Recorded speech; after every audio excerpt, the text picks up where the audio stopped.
Hey guys, it's Tuesday, and ladies, May 4th. Forgot what damn month it was. Here's what we got going on. I'm replacing the bearings in my table saw. I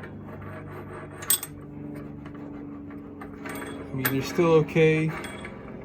I'm having to continually squirt oil up in there on those.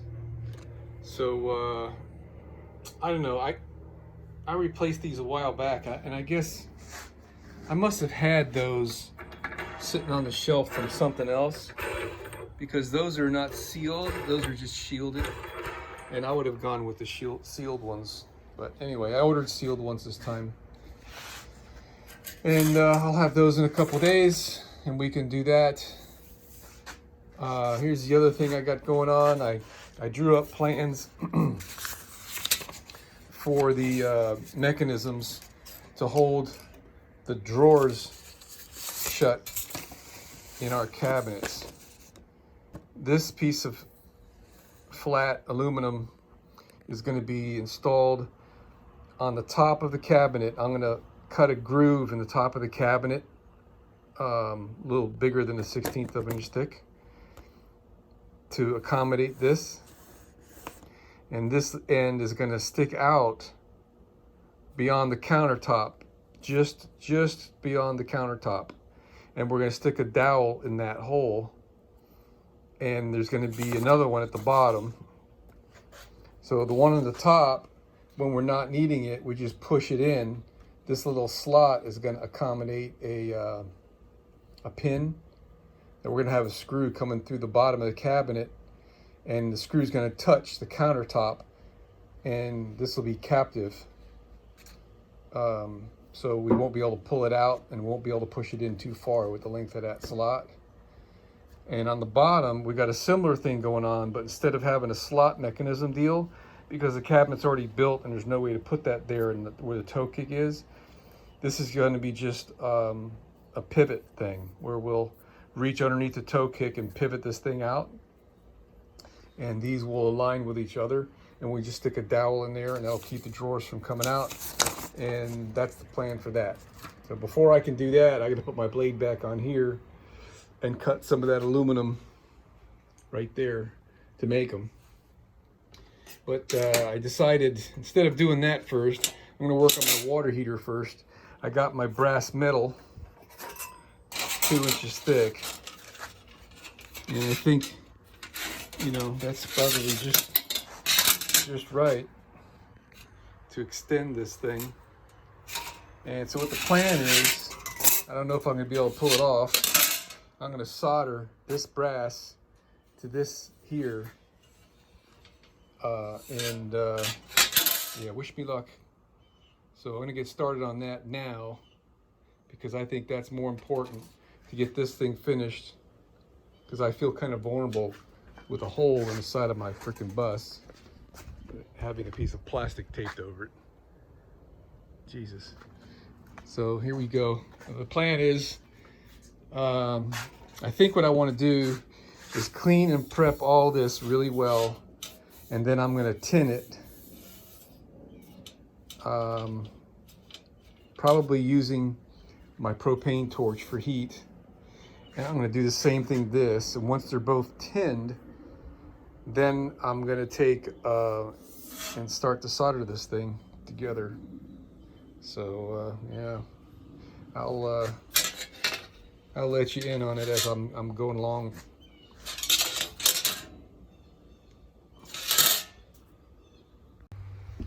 And we're having some luck here. I'm bending this by just pressing it over the end of my table saw. And it's really close to being the right radius. So this has got a little bit of an angle to it in. So in order to make this turn, I've got to trim the end of this at a taper. I took a 1/2 of an inch off of that end right there on the side. So now it leans and it follows this angle here pretty good. So now I'm working on this side, and I just took my straight edge, double check I did the right side here. Took my straight edge and scribed it. So now I'm going to use my trusty 50-year-old, I think this is Weiss brand. Miller Falls? Yeah, Miller Falls. They made a lot of tools back in the day. These things cut better than anything I own. So I'll show you what I just cut off this piece here. It's in the way already. I started it at this end right here, and it didn't fold. That's how good of a 10 snip that is. The cheap ones, the metal will fold and get caught between the blades. I've got some old Craftsman ones that are almost that old, and they're junk. I took another 1/4 inch off.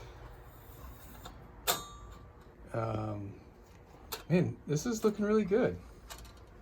I think this is gonna work.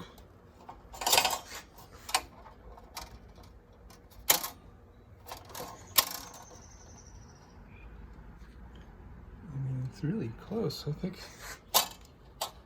I'm gonna have this. I think I'm gonna make it. All right, time will gonna tell here in a minute, because I'm gonna start by tinning, as I said a minute ago here. If I'm successful tinning this, then I know I'm gonna be able to solder it. All right. We had a little bit of a rough start here because I didn't have the right stuff, but we're moving along really well now. I'm not even using this anymore.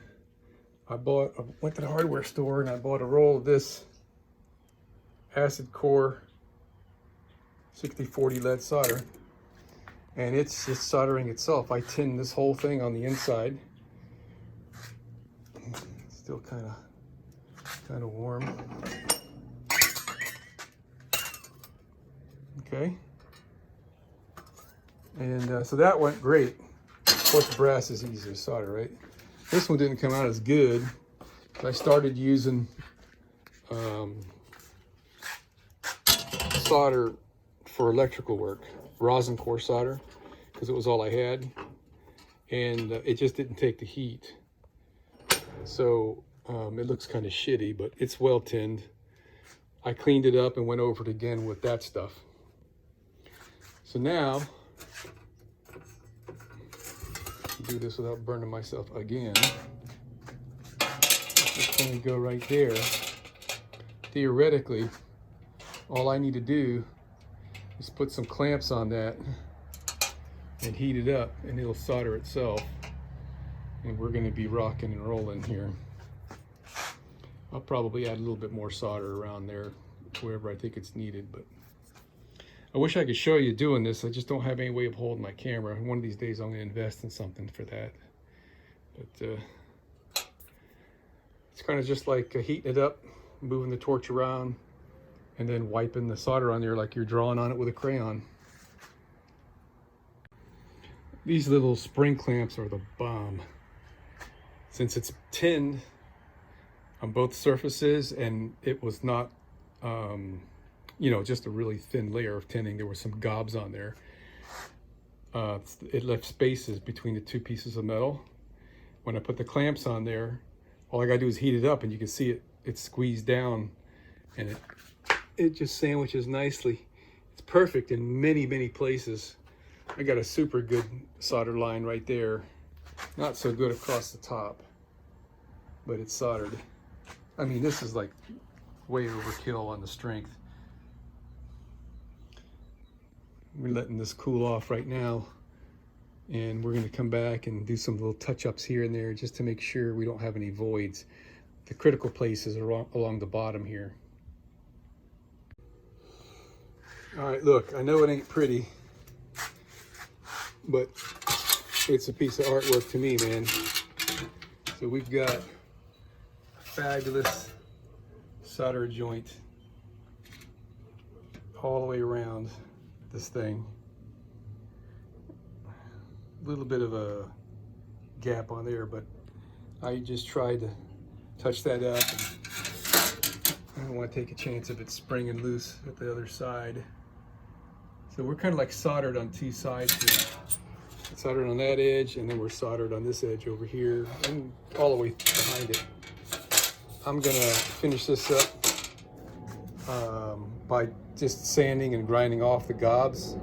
I mean, technically I could just melt that off, but I don't want to disturb the joint, because this area here was the area that I started using the rosin core solder, and it kind of contaminated the metal.